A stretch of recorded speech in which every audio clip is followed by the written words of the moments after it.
Remember back in 1997 when the comet Hale-Bopp streaked across our skies? Well, that comet was discovered less than 2 years before it passed near us.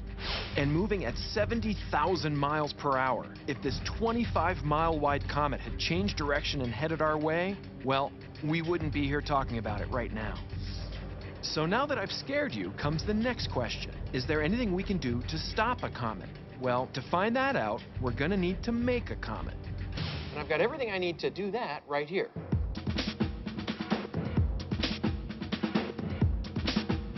So this is going to be a pretty good approximation. Water is the main ingredient of comets. I'll put in a spritz of ammonia, a very common ingredient in space, corn syrup, which will be our organics. There are various organic compounds found in comets like amino acids, the building blocks of life, some dirt because there's lots of rocks in comets and it has carbon in it. So here comes the charcoal. Comets are cold, and so I need to chill this with dry ice.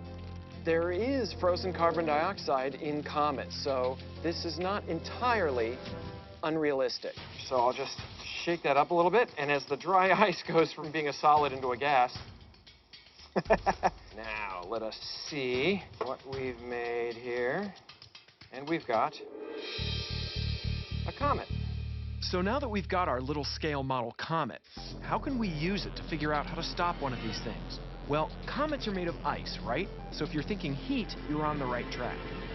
Remember, comets change direction by venting gas.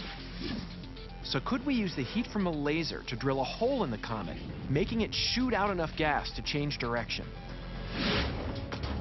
Well, I just happen to have something here that might tell us if that'll work.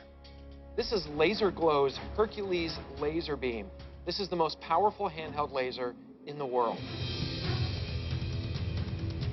Check this out. Oh! Watch this. Whew! Oh, that's hot.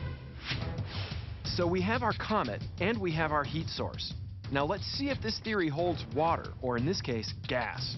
If this works, the heat from our laser will cause our model comet to emit a small amount of carbon dioxide. It's doing something. We are seeing a little bit of outgassing. But could these little jets of gas create enough push to change the direction of our comet? All right, let's go. Well, let's pretend our model comet is the real thing and see if we'd be able to save Sydney from Comet Armageddon.